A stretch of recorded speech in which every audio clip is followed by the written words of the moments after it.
search Mission Log Pod, or on YouTube at youtube.com/roddenberryprod. If you prefer to get your podcast the old-fashioned way, audio only, just like the settlers did it, well, you can do that too. Very soon after this video is done, we will upload the audio-only version into its very own podcast feed. So you can find it and subscribe to it wherever you get podcasts, like iTunes. Just search for Mission Log Live. You can also go to podcast.roddenberry.com, where you can find this show, the regular Mission Log, plus our friends from Women at Warp and Priority One, and honestly, anything else that we are cooking up, because, man, are we cooking. It'll all be up there. Now, the biggest reason that we do this show live is because we want to talk to you. We want to hear from you. We want to get your thoughts on what you've seen on Discovery, where it's been, where it's going. We're going to get to your calls in just a little bit. But before we do, why don't we all catch up with what happened on this week's episode of Discovery? Oh, John, if you would please be so kind and recap this week's episode, Despite Yourself. You know what? I'll do that, Ken, despite myself. So let's see, where were we? Oh, right. We had no idea where we were when we left Lorca and crew at the end of Into the Forest I Go, because some other place they had gone. Well, what we can gather from Saru and Lorca and everyone else doing the science is that we are in a parallel universe. Can't really say exactly what kind. Is it good or bad and made up of shiny reflective surfaces? Well, right away, they are attacked by a Vulcan ship, which is Discovery. Odd. The USS Cooper calls in, offering to assist and make short work of those rebels. So here the Discovery sits in a debris field, and Ash Tyler is sent out to retrieve a Klingon computer core from a wreck, which very strangely has the corpses of a Vulcan and Andorian on board. Tyler starts to have a bit of a breakdown. He's still showing signs of PTSD and barely completes his mission, bringing home the piece of tech that they need to make sense of what has happened. Back on board the Discovery, Tyler revisits the Klingon prisoner L'Rell, begging to know what she did to him. When she starts reciting a Klingon prayer about Kahless, he slips trance-like into perfect Klingon, finishing the lines. But something is wrong. The part of him that we know as Ash Tyler is fighting it, and he is angry with L'Rell for somehow changing him. So what did that computer core reveal? Just that in this universe, the humans are horrible, xenophobic, racist, pretty much everything our Starfleet and our Federation is not. It's so bad that the non-human species have teamed up to try to stop the threat of the Terran Empire. Oh yeah, that parallel universe. Similar people, similar ships, but evil. The Cooper swings back around to find out what's happening with Discovery and threatens to open fire if they don't respond. Lorca is ready to take the call, but in this universe, he's not the captain. It's Tilly, much to everyone's surprise. So she takes the call, and she stalls just long enough to throw them off. So if she's captain, what is Lorca? And what about Burnham? Lorca's a fugitive who attempted a coup against the Emperor. Burnham was the captain of the Shinjo and sent to capture Lorca. Burnham was presumed dead, which might mean these two would be able to use that to their advantage. Here's another thing they might be able to use to their advantage. There's a tiny bit of intel they picked up on a ship with a familiar name, a Constitution-class ship called the USS Defiant. It's here because of some wibbly-wobbly, timey-wimey stuff, and it might be their own method for getting home. Only problem is they need the data files from a Terran ship to make sense out of it. So how about the Shinjo? Burnham was presumed dead, but her body was never found. In that case, Lorca would be a valuable bounty. That's not only a brilliant idea, but also crazy. So crazy, it just might work. Captain Tilly of the Discovery contacts the Shinjo, and surprise, it's Connor, who was dead in the Prime universe, now acting as captain there. So Burnham and Lorca make a great show of it. Burnham is coming back, and Connor will deliver the Shinjo to her. You know who we haven't checked in on a while? Tyler. He's been in sick bay for a bit with Dr. Culber, and he's getting some news that he's not able to handle. Culber reveals that Tyler's entire body has been transformed, literally, bones, skin, organs, everything. What's more, there's a personality engram overlaid on him. Culber isn't sure Tyler is Tyler, and for that, he needs to be taken off duty. Tyler takes the news about as well as we should expect. He breaks Culber's neck and proceeds to meet Lorca and Burnham for their mission. It's a warm welcome on the Shenzhou. The alt crew is ready to deal with Lorca, but Burnham makes sure that they're not going to kill him. On her way to the bridge, in classic Mirror Universe form, Connor is determined to maintain his rank by assassinating Burnham. But if we know one thing about Burnham, she's a hell of a fighter. She takes him down and is rewarded with an epic slow clap when she shows up on the bridge with his corpse. After a long day of death and torture, Burnham is ready to retire, and in her quarters, she finds Tyler. He's emotionally shaken, like he really needs to get something off his chest. And he tells her that no matter what, no matter how they may change, he's there for her. Aw, you guys. Oh, and Lorca, set the agonizer booth for agony. The end. I will say I applaud their idea in this universe of using an agonizer booth as opposed to just having people carry around their own agonizer. Mm-hmm. Yeah. And never made sense to me because see, I would lose mine in the wash every single time. Not because, not unintentionally, I guess would be the way to say that. Hey, let's let people know that we do not have any guests lined up tonight. So it's you, it's John, it's me. It's all of us coming together to make a show. Don't forget, you can click on the Zoom meeting link from your PC or Mac. There's that phone number I gave out before, 646-558-8656. Dial that from your phone, then type in the meeting code on the screen. And you can also use the one tap from your smartphone and be connected that way. And we would love to have you join us. I don't know, man. We knew that there was going to be a mirror universe thing. And you just said during your recap there, when they said the Terran Empire, yes, that mirror universe. I don't think we can actually be that surprised because you say mirror universe to Star Trek fans and pretty much everybody thinks goatees and killing and agonizers. Yeah. What was your feeling though when we found out, oh yeah, it's absolutely 100% yes, we're in that mirror universe? I'll be honest with you. At first, I was thinking, I hope this isn't just fan service, because to me, the mirror universe is a cool idea, and we got out some interesting morals, meanings, messages by looking at that in the original series, which we only did once, and it became so iconic that you felt like the other series just had to go back there. TNG did not. I know that Deep Space Nine does. I know that, Voyager plays with some ideas there. And then Enterprise really goes back there in a big way. But I feel like, unfortunately, the mirror universe becomes this thing that's just sort of like, okay, we're going to have fun on Star Trek because everybody knows that if somebody's got a goatee, then they're evil. And we're just expected to go there. What I've been pleased with in Discovery so far, you take an episode like our Harry Mudd episode, Magic to Make the Sanest Man Go Mad, and you take a tried and true Star Trek trope, like playing with the reset button, playing with time loops, and you give it a really fresh coat of paint.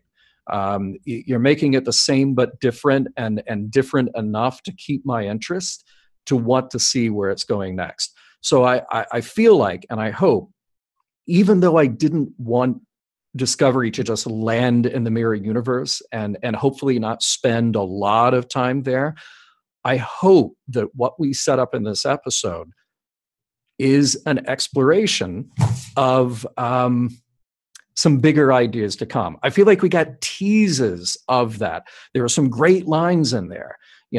Just setting up Burnham saying, look, these are not us. These are xenophobic, racist, bigoted people. This is not who we are. And then Tyler saying it then, however we change. Now, obviously, he's talking about himself literally, but figuratively, I think he's also talking about the characters in the show. And Tilly has a great, really honest character moment saying that she's afraid because of this twisted version of everything that she has tried to be. So I hope we're setting up an exploration here. We're taking it from a different angle than the original series did, and a different angle from the later explorations of the Mirror Universe. So I feel like this is just a setup to say, hey, look, Star Trek fans, it's the Mirror Universe. We know that you know what this is. This is going to be fun. But now I hope we set the stage to dig a little deeper. Yeah, the one thing I will say is you do have this Star Trek does have the benefit of remembering what happened on previous Star Trek, right? Mm-hmm. You didn't really have Kirk pondering the fact that there was another Kirk, right, happening in his universe, that there was an alt Kirk happening someplace. Not that we're recapping the scenes from next week, but I mean, it's something that's actually spoken by Burnham, like, what maybe we all have this darkness inside us. Yeah. It's kind of an interesting idea. And we're in a different kind of TV than we were when the Mirror Universe was first introduced, the kind where we will actually explore whether or not there's was it Stevie Wonder who said there's good and bad in everyone, and maybe we're going to explore that on this as well. Hey, we can stop asking ourselves what's going to happen though, and let other people answer questions from us, and maybe ask questions as well. We have JD on the phone. JD, fantastic. Hello, JD. How are you tonight? I am fantastic. How are you guys? Doing very well. Doing okay. Trying to remember how to do a live show. What's on your mind tonight? Well, I know it's kind of blasphemy to say, but this is, I think, the first Mirror Universe episode that I've genuinely enjoyed. I mean, Mirror is okay for what it is. I think it's a little overrated. The idea was better than the actual episode, but honestly, In a Mirror Darkly, I thought was pretty good. But I was never crazy about the ones that every time we went back to it on Deep Space Nine. So when we heard early on that Discovery was going to go to the Mirror Universe, my initial reaction was sort of a head desk moment where I said, oh God, can't we just have another series where we don't do that again? But this is substantially different. This doesn't feel like it's just necessarily showing us the Mirror Universe that we've already seen. This is actually explaining it and giving it depth that I don't think it had before. Like, this isn't just the good people that we know from the Prime Universe doing bad things. These are the good people pretending to be the bad people, and not just to fit in, but survival. I mean, every time we saw it used on Deep Space Nine, it's because somebody from that side came over to this side and kidnapped somebody. This is a whole different thing. And the fact that they're tying it in to the Enterprise story arc is really cool. Yeah, I don't disagree with you, JD. I mean, Ken and I, when we've talked about previous episodes, one that comes to mind for me is the Tholian Web, where I always thought that was a much more iconic episode than it was a great episode.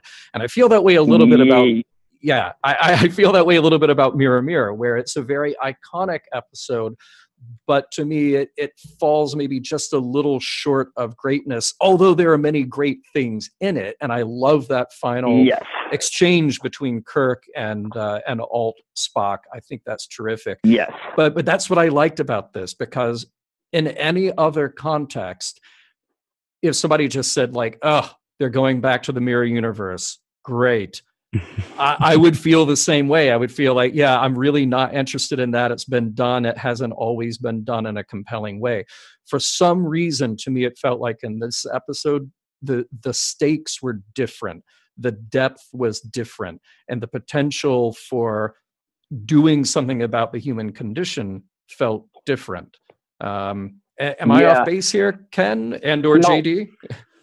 No, I don't think so, because honestly, the other times that we saw this, it was a crossover into the mirror universe where we knew that when the people that we knew from the regular universe were going to go back, it was just a foray. Nothing was going to change.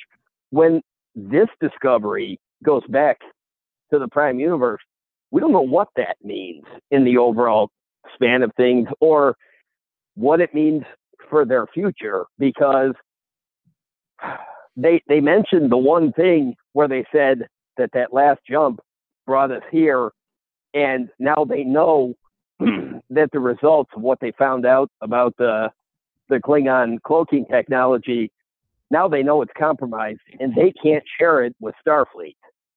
That was huge to me, because I'm like, wow, this is how the writers are going to answer the questions of why there's so much about Discovery that did not impact the rest of the universe like you'd think this is earth-shattering stuff should do. And yeah, I do. I feel like there's going to be a lot more meaning to this than what we've seen previously. Maybe I'm off base. I don't know. It'll honestly be interesting to find out. I mean, there's one thing that I'm kind of curious about. The problem is we know how this ends. We don't know exactly how Discovery ends, but we know how this ends. 10 years from now, Kirk and Spock go to the Mirror Universe, and there's still a Terran Empire. So nothing that the Discovery is doing in the Terran Empire is going to get rid of the Terran Empire, it would seem. And then, of course, 80 years from now, you've still got, Deep Space Nine and all that too. So, I mean, it's weird to see them play in this way. That's definitely going to be something where they can really explore that sort of duality in humanity at the same time. At the end of the day, I mean, we kind of know what happens. We don't know what happens to these people, but we kind of know what happens. Is there anything else you wanted to hit, JD, before we get to another question? Well, I am kind of hoping that this nameless emperor, that nobody knows who it is, or the faceless person. Right. I've seen fan theories that say it's going to be Georgiou, which would be awesome, but wouldn't they call her Empress then? I don't know. Well, she's faceless, though. I mean, she may be keeping herself secret because, I mean, we don't know if it's a guy or a girl, right? We don't know if it's a man or a woman. We have no idea who it is. She may, in fact, be throwing off. She may be throwing off and saying, yeah, it's a man, so that when, somebody sees her walking down the street, they don't kill her because they know that she's the Emperor, because they're looking for a guy. I don't know. She was my initial thought, but I don't know anything about it, so I can't really say. She was my immediate thought, but then I was talking to somebody else who said, who was the woman that Lorca was involved with in our universe? Cornwell, Admiral Cornwell. Somebody else suggested that it might be Admiral Cornwell. I mean, my assumption is it's going to be somebody we know. If we ever see the Emperor, my assumption is it's going to be somebody that we've seen before. And so, oh yeah, I don't think they're going to make up somebody new just to be the Terran Empire's leader. But that'd be kind of lame, wouldn't it? I don't. Well, that would be an odd move, unless we find out that maybe it's one of Picard's ancestors or something. That would be kind of cool. That's a funny idea. Or put Chris Pine in there. That's ridiculous. But it's I don't know. I'm looking forward to the next episode, because I mean, we're going to see. That's one other thing we've never done in the Mirror Universe. We've never gone to a planet and had an adventure on a planet in the Mirror Universe. That's going to be kind of cool. That's interesting as well. Yeah. By the way, it's land battle. It's funny to me that there are a lot of people in the chat right now on Facebook who are saying, we want to see what the Mirror Discovery is doing in the Prime universe, which absolutely. And then yeah, I thought that too. That's kind of cool. And then somebody asking, what do you think Captain Killy is doing in the Prime universe right about now? Somebody said the obvious answer is getting Killy with it. And can't disagree. Can't disagree. So, good job there. I did think it was cool to see the way the little worker bee drones were out there scrubbing the U and turning it into an I, and the way they replicated these Terran uniforms. That was really cool. We're actually going to see the ship like the way we saw it transformed. I didn't expect that. That was awesome. Yeah, somebody that I was with described it as kind of like an Ocean's 11 style montage of all the stuff leading to the heist. I love that comparison. You know? Yeah, right? Yeah. I love that. That is pretty cool. Hey, JD, thank you very much for calling in, and give us a call back again sometime, okay? Oh, I will. Thanks for taking my call. Thank you. Hey, so right, John. Live long and prosper. Live long and prosper, JD. You as well, sir. You actually mentioned something that I was going to bring up, because people watch this show and there's you and there's me, but when they call in, there's also a guy named Brandon who sort of shuffles things around and irons out any technical kinks that we may have. And he actually had a question of his own, and it was basically the same question that you were talking about on Facebook. Let me grab my glasses and see it. If the Discovery ships change places in universes, doesn't that mean the bad Discovery is wreaking havoc in the normal universe? Well, here's the thing. The bad Discovery hates Klingons, right? So the bad Discovery is still out there blowing up as many Klingons as it possibly can. Sure, I think I said before the break that my hope is that when they get back, the war's over. Yeah, right. What if it's the ISS Discovery that's just like just out there, did all of that? I'll take care of this, and just like blowing everything up. The only problem is then when the Vulcans come to say, "Hey, good job, Discovery," then that was a fight. Yes. All right. So I believe we had Tony waiting patiently to join us. Did we? I believe we did. Is that correct? Our technical director, Brandon? Okay, cool. Excellent. Tony. Hello. There he is. I've just got a comment from my extended television watching experience from a dramatic standpoint. You might have already talked about this. When Culber got his neck disengaged, expletives came out of my mouth. For the first time in like years. And I don't know, that's all. I just, it's very dramatically interesting, good. And, I don't know. As a dramatic point, it was a big point, and it was a surprising point. And I don't guess we should have been surprised, because he's standing there talking to a human who is very strong and is a security-minded human, who's also on the verge of becoming unhinged, except we also know that he's talking to a Klingon. And so looking back on it, we can all be like, oh, I guess you could have seen that coming, but nobody saw that coming. I mean, it was freakish and terrible. And it completely stunned me as well. Tony, I wish I had been recording. I have the good fortune of going every other week to a little theater, little studio theater here in LA. The people from Improvised Generation at Impro Studio have this free event open to the community to come in and watch Discovery every couple of weeks. And Mission Log kind of co-brands it with them and with Larry Nemechek and Trek FM. And on a good night, probably have about 30 people in the audience. I wish I had been recording the audience reaction when that moment came up. It was absolutely deafening. The sounds of shock going through the audience when Culber had his neck, as you so artfully put, disengaged. It was shocking, and it was pretty incredible to hear everybody's shock at the same time. I'm very curious to hear where this goes next. Exactly. Yeah. Exactly. Where it goes next. I know what you're talking about. I think I know what you're talking about. So you saw the comments online afterwards, right? Yeah. No, I haven't. Yeah. Not yet. No. Oh, okay. Tony has not. Okay. Well, not yet. Do you want us to tell you, Tony, or would you rather we didn't? No, let me catch that for myself. Okay. Very good. Okay. All right. Well, then plug your ears at certain points during the show, I'm guessing, because we may have to bring it up. I don't know. We may not. We'll try to avoid it. We'll try to be I see. Okay. No, spoiler free about episode. But, oh yeah, no, it's not in the episode. It was something the writers said afterwards. But Okay. yes, I'll put it this way. John said it perfectly. It'll be interesting to see what happens after this. Yeah. Exactly. Which I would think that okay. Tony, thank you very much for calling in. We really appreciate it, and do give us a call back again sometime. Okay. Okay. Thank you. So we have Scott coming up in a moment, but before we get to Scott, we have a little business that we need to do, don't we, Mr.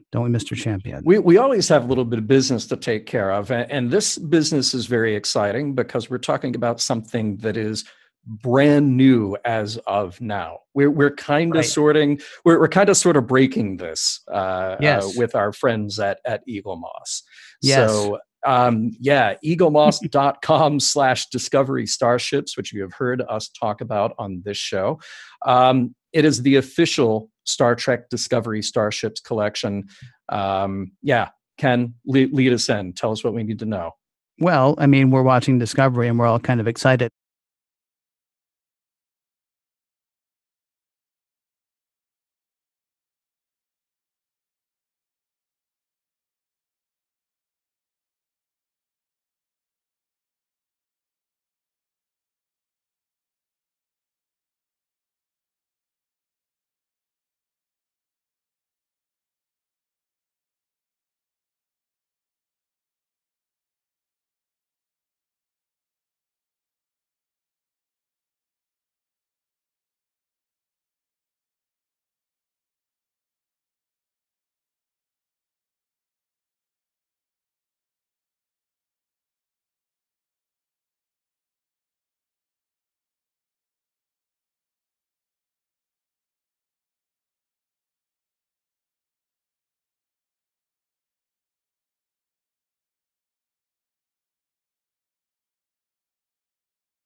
These are, of course, officially authorized by CBS Studios. They're about 8 to 10 inches long from one end to the other. Each is hand painted. Each is rich in detail. I'm thinking about just, my friends and I used to trade toys when I was a kid. And if there was one thing that somebody wanted, you could pretty much walk away with 5 toys for the one that they wanted. I can't imagine how much I would have traded back when I was a kid for these things. But of course, now you just trade money, which is fine too. Right. And magazines and stands. Yeah, magazines and stands. I love the magazines. You love the stands. Yes. I do love fantastic, and both come with each one of these ships. Right. Okay. So here's the way it works. Subscribers will get their very first ship, the USS Shinzo NCC 1227, for only $9.95 with free shipping. Additional models, including the iconic USS Discovery NCC 1031, will then ship monthly for the special subscribers price of only $44.95. That's 20% off the standard retail price, also with free shipping. Now, people who want to pick and choose their ships can do that. For that, you go to shop.eaglemoss.com, or you can actually check your local comic shop or places that sell things like that. You'll pay about $10 more, when you buy them individually. But saving money isn't the only reason to subscribe. Subscribers also get free gifts worth over $100 during their subscription. And of course, if you subscribe and change your mind, you can cancel your subscription at any time. Yes. And so to subscribe, eaglemoss.com/discovery starships. To buy individually, you can go to shop.eaglemoss.com. Huge thanks, as always, to Eagle Moss for sponsoring this week's show. By the way, Ken, I didn't share this with you, and I'd love to share it with our audience to say that in talking to the people at Eagle Moss, it's important to know that, of course, the way that TV is made now, science fiction TV, models are all visual effects done with CG. You don't have physical models of these anymore. So what Eagle Moss actually works from are those visual effects files. So it is absolutely the most accurate thing you can get because it is made from that actual file. I can't wait to see these. Can't wait to show them off. They're very cool. Yeah. And as always, we do thank Eagle Moss, like you said a moment ago, for sponsoring this episode of Mission Log Live. I want to remind you again to join us. Click the Zoom meeting link from your PC or Mac, or you can give us a call, 646-558-8656 from your phone, and then type in the meeting code that you see on your screen. You can also use the one-tap form from your smartphone to be connected right away. And somebody has done that now. Somebody is joining us. Yeah, I know. And I can't remember who, but it's going to come to me. It's going to come to me. Oh, I'm terrible. And I'm going to say Scott. You think it's Scott? I'm going to say Scott. Yeah. All right. All right. Well, I don't see Scott yet, though, but we'll hold on. We'll wait for Scott. What do you think Scott's going to ask us? Ooh, I don't know. And then we also have some video questions that were submitted to us earlier. We definitely want to get to those. But but we'll talk to Scott. We'll see what Scott has to say. Might be. I'm beginning to wonder if we are going to talk to Scott. Yeah. Well, I feel like Scott is worth waiting for. Well, my point is, I think Scott might be gone. Okay. I don't have my. Okay. Nope. Yes. Scott has. Scott. I'm going to say something that's going to sound tragic. Scott has left us. I'm pretty sure it's not as tragic as I make it sound. Okay. I think we just don't have him on the line anymore. But we do have a couple of video callers, as you mentioned, John. Yes, we do. Go ahead. So we got videos from Andy and we got a video from Ian. So let's go ahead and load those up if we can. Let's start out with Ian. If we can go ahead and run his question. You want to go with a more philosophical question? I see how you are. Yeah, absolutely. Hi, John and Ken. I like listening to your show, and I love listening to it on walks. So I thought maybe I'd bring you along on one of my walks and maybe ask you a question while I was here, since that's what the show is for anyway. So my question is, what universe do you think we're living in? Are we living in one with the Federation, or are we living in one with the Terran Empire? Or are we living in some other universe, like maybe a universe where we can never quite remember where we put our keys, and no matter where we look for them, they're always never exactly where we expect them to be? Love your opinion on that. Yes. Thank you, Ian. So what universe indeed are we in? Mirror universe, prime universe, the one with the missing keys. I'm going to say the universe where there was such bad flooding in LA that almost didn't make the show tonight. That's a weird universe to be in. Yeah, I almost wanted to say pass on this question because no, really, there's a lot of stuff. I mean, honestly, not to be far too serious, except it is a Star Trek show, and sometimes Star Trek wants to do that. Yeah. There was a lot of ugly stuff that was brought up this week. There were things that we heard that, I mean, honestly, Ian's question, what was it that Burnham said exactly? These people are mean because they live in constant fear. Yeah, I love that. She's a facade, paint over the rust. Right. Yeah. I would like to say that we're not in the Terran universe. That would be fantastic. At the same time, everybody who is sort of worried about the Terrans have all joined together. Sadly, they've joined together to fight, but at least they've all come together.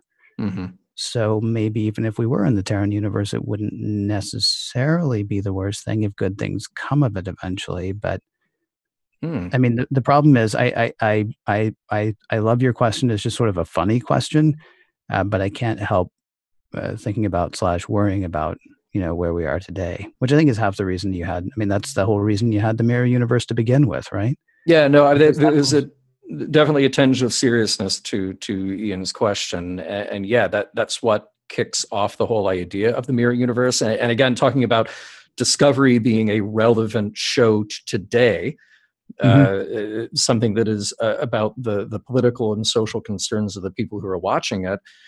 Yeah, you can take everything that Burnham is saying about the mirror universe and apply to your own worldview and really take a reflective look. Say, okay, do we act like that?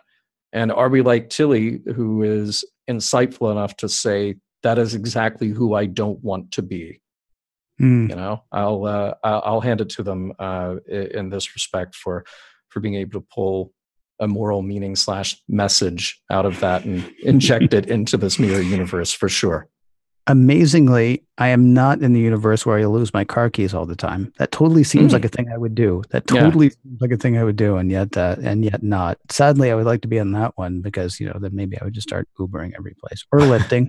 I don't know. Okay. So something amazing has happened, John. Something absolutely amazing has happened. What's that? Scott, like a boomerang, has returned to us. No, wait, is it Scott or is it Mirror Scott? Because maybe Mirror Scott was able to get in. Well, you can ask him, but I don't know if he would tell you the truth. Okay. That's the problem. Hey, Scott, how you doing tonight? Doing very well. How are you? I'm doing all right. What's on your mind? So I know this is a fan theory that's been going on for the whole first half of the season, and I know we've all heard it, but I want to hear your opinions with this new episode in mind about Lorca having originated from the mirror universe and having come to the Prime universe. And this new episode seems to be rife with options where maybe I know we've all seen it thrown out there where his coup failed, so he went to the Prime universe to farm options. But I wanted to see your take on it. I want to hear your take on it. That's what I think.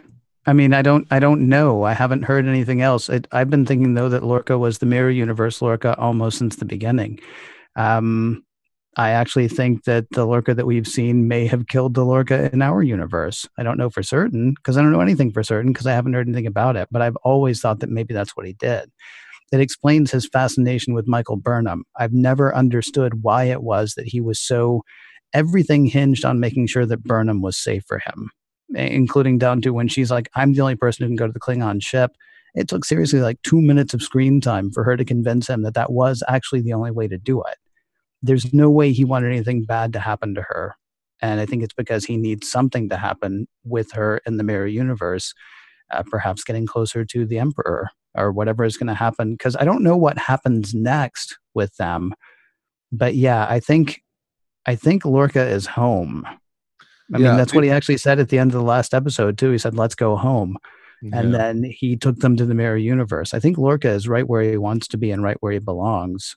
And I'd be curious to find out what happened to the Lorca that was supposed to be.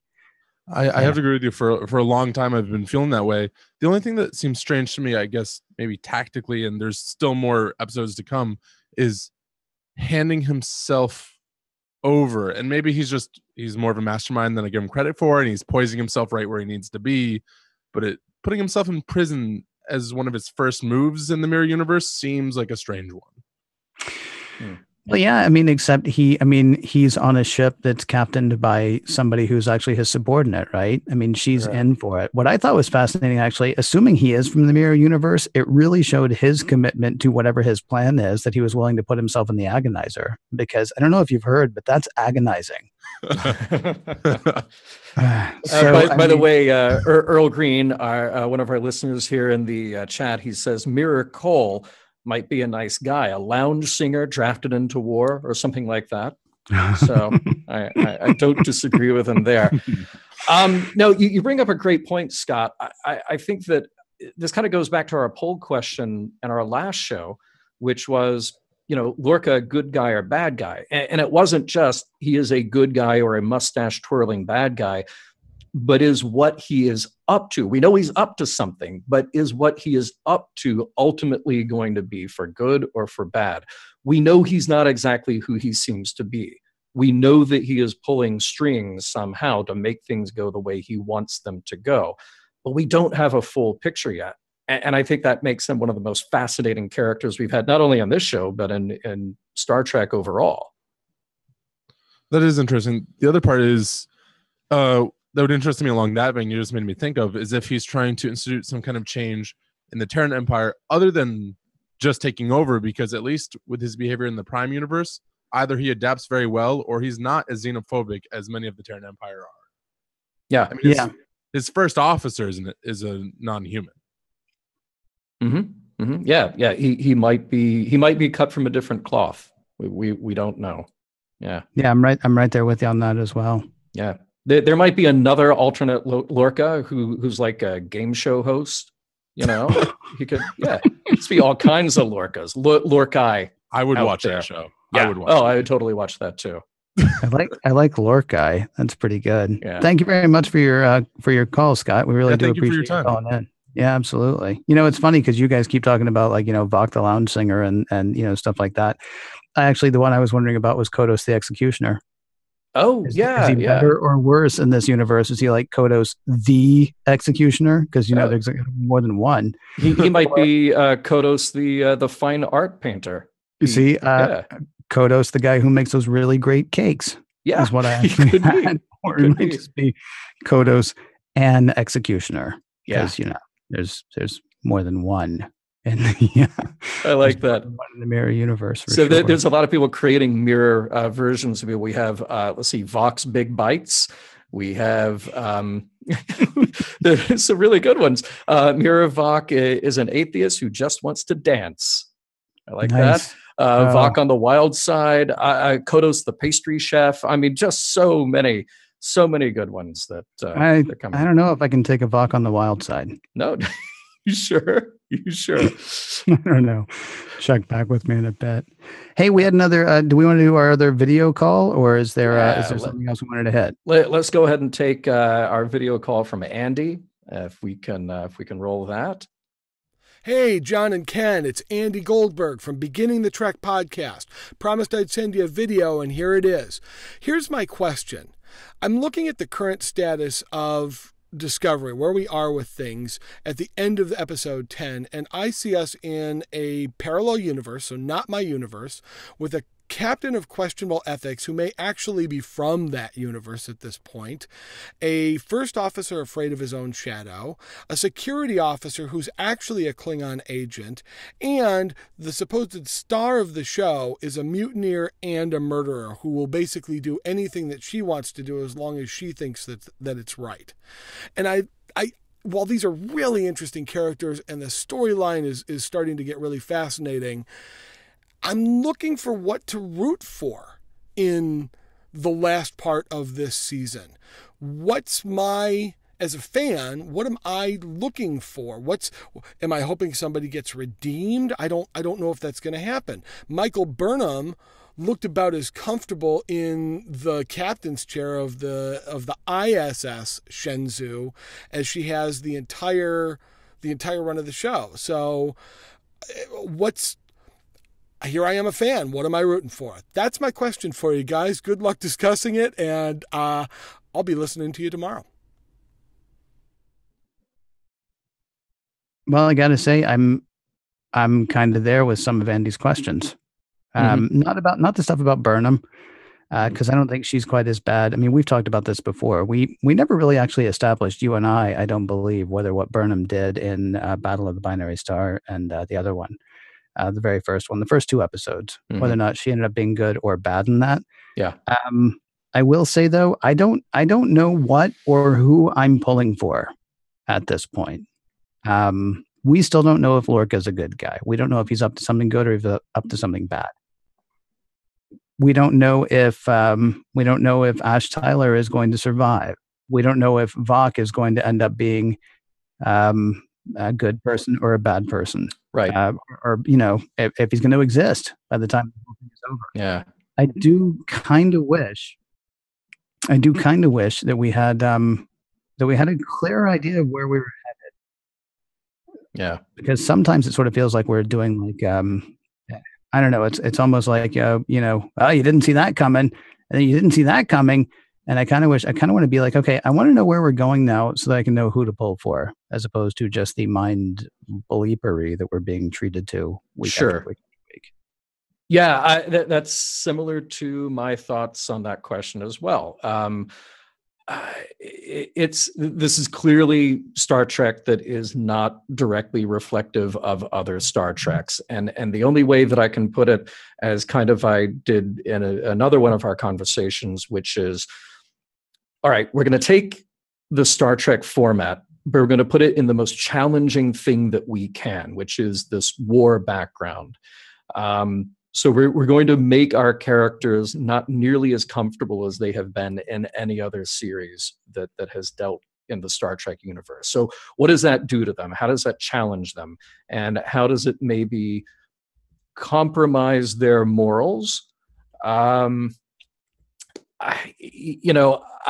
think that Burnham is probably still the one that we're pulling for, because we didn't establish from the beginning that she is doing something wrong. She thought what she was doing was right. Mm-hmm. And we can also sit here and say that Captain Georgiou was right, that Starfleet doesn't fire first. But by not doing that, do they then open themselves up to this war, this conflict that would have gotten them just blown out of the sky even sooner than they did? So I like that we started out with a question that wasn't a clean black or right or wrong answer. And like I said at the beginning of this show, what I like about being in the universe now, at least the taste that we've been given of it, is this will challenge all of the characters that we've met so far to say, okay, can they actually be the people that they want to be? Michael Burnham, Andy said something about her being a murderer. Well, she had to kill Connor. She had to kill Connor in the Shenzhou on this episode because he was about to kill her. So it was self-defense, But Michael Burnham is not evil. She is not a bad character. She's trying to do the best that she can, given these horrible, extreme circumstances, which may all be working against her. And now everything is working against everybody because they're in a different universe. So, look, I know where you're coming from, Andy, that this is not a show with a lot of very clear-cut heroics where you go, okay, this is the captain. The captain is heroic, and every decision the captain makes is a good one. We're not in that anymore. And Ken, you and I haven't gotten to Deep Space Nine yet to do our deep dive into that show, but I know that we're going to deal with some more moral ambiguity when we get to that show. Yeah, okay, but you do at least know who the good guys are. I mean, that is the one kind of weird thing. I don't think what Andy is asking is, well, why isn't our captain necessarily good? I think the question is, who's good? I mean, Saru is really the only decidedly good character so far, except if he finds a moment's peace, don't try to take it away from him because he will try to kill you. I mean, there's nobody. Tilly might be actually the only. Tilly and Culber who. I would say Stamets is good too. Stamets from the beginning is a guy who said, "Look, I'm here for science. I'm here to explore. I don't want to be a part of this war, but I have to because that's the situation I'm thrown in." There's the conflict of Star Trek, and I would even say that Burnham is good too. She's been thrown into this crap situation. Yeah. We're coming close to the end of the show, but we do have time for at least one more question. We have Matt on the line. Hello, Matt. Hey, guys. Can you hear me? Yeah, we sure can. Yes. How are you tonight? Hey, great. I just wanted to mention real quick, as we're talking the Mirror Mirror universe, I wanted to bring up Star Trek Continues did a wonderful episode called Fairest of Them All, which is like a direct continuation of Mirror Mirror. Yes, and they did that brilliant thing where they recreated the last, 20 seconds of Mirror Mirror. They matched the shots. It was such an awesome way to kick off that episode. It was so cool. Very well done. So people, go to YouTube. You can watch it for free. It's a really great episode. And then my real quick question is, instead of jumping into the Mirror universe, they should have jumped into the JJ verse. Mr. Saru, what's with all the lens flare? And can somebody please turn down the lights on this bridge? Because seriously, there is not a brighter bridge in Trekdom. That would kill Lorca's eyes. Yeah, I don't think, except for the JJ verse. Thank you very much, Matt. We appreciate your call. You're welcome. Thanks. Good night. Thanks, man. Until next time. So really quickly, before we let people go, we actually had a new thing start a few weeks ago, and we've sort of been remiss in telling people about it. Yeah. When we started Mission Log a long time ago, we had like 5 different T-shirt designs, and we were kind of excited about the 5 different T-shirt designs. And then I think maybe we got up to like 6 T-shirt designs, and it kind of stopped there. We have a new site that we want to tell people about, and we would love for you to check it out. tpublic.com/users/missionlog. We get a guy. This guy's name is Carl. His name is Carl Huber, actually. Really talented guy, really funny guy, and he does some really good work. If you remember a few years back, he actually made the Ditalics Mining Corporation shirts, and now he's back with a vengeance. Well, or he's back with more T-shirts anyway. Bonk Bonk on the Head since 1966 is one of them. That's actually one of my personal favorites. There's a fantastic shirt for Nova Squadron. It's kind of funny. You know how like when 2 teams go to the Super Bowl and they make T-shirts for both of them, and then there's a loser team, and so you never see the shirt. Right. That's kind of what the Nova Squadron shirt is. It's like, wow, they pulled off that thing, and all 5 names are up there. Yeah. And somebody doesn't make it on those shirts. I gotta say though, I love Carl's designs. And if you want to, throw us a buck or two, if you want to throw Carl a buck or two, and if you want to rock some shirts that you will seriously not find anywhere else, with a lot of inside jokes from Mission Log. Oh, there are some old favorites as well. I forgot to mention that. Cool as Kirk is up there. Ethos, Pathos, and Logos are well represented. Just some really cool stuff that we would love it if you checked it out. So tpublic.com/users/missionlog, and check back from time to time because there will be more designs coming. Oh, golly, before you know it. Hey, Ken, I still have our poll results here. It looks like on the Ash versus Vok, who will be the last one standing? Mm-hmm. People love Ash. They think that like an Anakin Skywalker turning into Darth Vader, there's still good in him. 61% say that Vok will be the last one standing. I'm sorry, Ash. Ash will be the last one standing. 39% say Vok. Sadly, we're through the show now, but I've actually thought of 2 more clever ways we could have asked that. Okay. Ash, rising like a phoenix, or can't stop the Vok.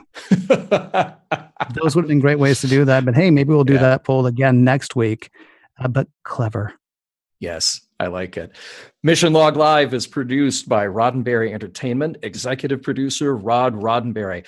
Technical production on Mission Log Live by Infinity Networks, producer Brandon Bradley.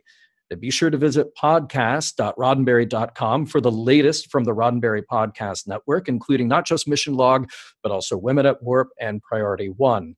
We would again like to thank Eagle Moss and the official Star Trek Starships collection for sponsoring this show. They can be found at eaglemoss.com/Discovery Starships. And thank you again, one and all who joined us live. And those of you who are joining us on the podcast after the fact, we hope to see you here next week.